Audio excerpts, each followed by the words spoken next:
Hi viewers, welcome to Divya's Daily Tarot. ഇന്ന് നമുക്ക് പ്രപഞ്ചശക്തി നിങ്ങൾക്ക് നൽകുന്ന മെസ്സേജ് എന്താണെന്ന് നോക്കാം. അതിനു മുമ്പ് ഇത് തീർത്തും ജനറൽ റീഡിംഗ് ആണ്, ജെൻഡർലെസ് ആണ്, ടൈംലെസ് ആണ്. നിങ്ങളെപ്പോൾ കാണുന്നതോ അപ്പോൾ മുതൽ നിങ്ങൾക്കിത് റെസനേറ്റ് ആകുന്നതുമാണ്. അപ്പോൾ അതിനുവേണ്ടി നമുക്ക് 2 കാർഡ്സ് എടുക്കാം.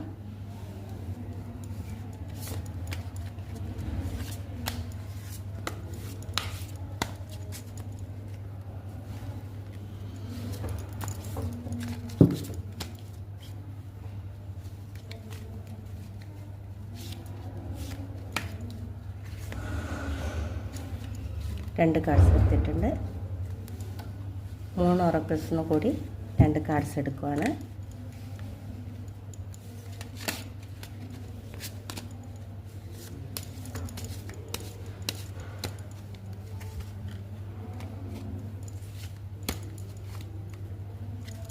അപ്പോൾ കാർഡ്സ് എടുത്തിട്ടുള്ളത് നമുക്ക് റീഡിങ്ങിലേക്ക് പോവാം.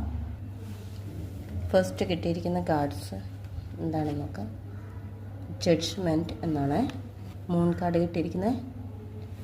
Nothing is yet set in stone. രണ്ടാമത്തെ card ace of wands. Moon card കിട്ടിയിരിക്കുന്നത് ഹോൾഡ് യുവർ വിഷൻ എന്നാണ്. ഓക്കെ, നമുക്ക് നോക്കാം. അപ്പോൾ നമുക്ക് ഫസ്റ്റ് വന്നിരിക്കുന്ന കാർഡ് ജഡ്ജ്മെൻ്റ് ആണ്. ജഡ്ജ്മെൻ്റ് എന്ന് വെച്ചാൽ നിങ്ങൾ ഇത്രയും കാലം വിഷമിച്ചുകൊണ്ടിരിക്കുന്ന എന്ത് കാര്യമാണെങ്കിലും അതിലേക്കൊരു നീതി നടപ്പിലാക്കാൻ പോകുന്നു എന്നാണ് കാർഡ്സ് കാണിക്കുന്നത്. അതിൻ്റെ മൂൺ കാർഡ് വന്നിരിക്കുന്നത് nothing is yet set in stone എന്നാണ്. അതായത് നിങ്ങളുടെ ജീവിതത്തിൽ ഇപ്പോൾ നടന്നിരിക്കുന്നതൊന്നും, നിങ്ങൾക്ക് എന്ത് തന്നെ എത്ര വലിയ വേദന ഉണ്ടായിട്ടുണ്ടെങ്കിലും അതൊന്നും ഒരിക്കലും ശാശ്വതമല്ല, ഈ സമയവും കടന്നു പോകും എന്നാണ് കാർഡ്സ് പറയുന്നത്. പ്രപഞ്ചശക്തി നിങ്ങളോട് പറയുകയാണ്, ഏസ് ഓഫ് വൺസ് ആണ് നെക്സ്റ്റ് കാർഡ് വന്നിട്ട് നിങ്ങൾ ആക്ഷൻ എടുത്ത് മുന്നോട്ട് പോകാനാണ് പറഞ്ഞിരിക്കുന്നത്. നിങ്ങളുടെ സ്വപ്നങ്ങളിലേക്ക് ചിറക് വിരിച്ച് പറക്കുക എന്നാണ് പ്രപഞ്ചശക്തി നിങ്ങളോട് പറയുന്നത്. നിങ്ങൾ യാഥാർത്ഥ്യങ്ങളെ തിരിച്ചറിഞ്ഞുകൊണ്ട് നിങ്ങളുടെ ലക്ഷ്യത്തിലേക്ക് ഫോക്കസ് ചെയ്തുകൊണ്ട് നിങ്ങൾ ആക്ഷൻ എടുത്ത് മുന്നോട്ട് പോവുക എന്നാണ് പ്രപഞ്ചശക്തി നിങ്ങളോട് പറയുന്നത്. ഹോൾഡ് യുവർ വിഷൻ എന്നാണ് പറയുന്നത്. എന്താണോ നിങ്ങളുടെ ലക്ഷ്യം, മൂൺ കാർഡ് കാണിച്ചിരിക്കുന്ന ഹോൾഡ് യുവർ വിഷൻ എന്നാണ്. എന്താണോ നിങ്ങളുടെ ലക്ഷ്യം, ആ ലക്ഷ്യത്തിൽ ഫോക്കസ് ചെയ്തുകൊണ്ട് നിങ്ങൾ ധൈര്യപൂർവ്വം മുന്നോട്ട് പോയിക്കോളൂ. സക്സസ് നിങ്ങൾക്ക് വരുന്നതാണ്. പ്രപഞ്ചശക്തി നിങ്ങൾക്ക് അതിന് വേണ്ടുന്ന വഴി തെളിക്കുന്നതാണ്. ദൈവം നിങ്ങളോടൊപ്പം ഉണ്ട്, നിങ്ങൾക്ക് നീതി ലഭിക്കാൻ പോവുകയാണ്. അപ്പോൾ എല്ലാവർക്കും ഒരു നല്ല ദിവസം ആശംസിക്കുന്നു.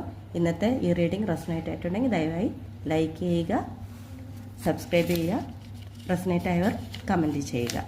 Thank you. വീണ്ടും കാണാം അടുത്ത വീഡിയോ ആയിട്ട്.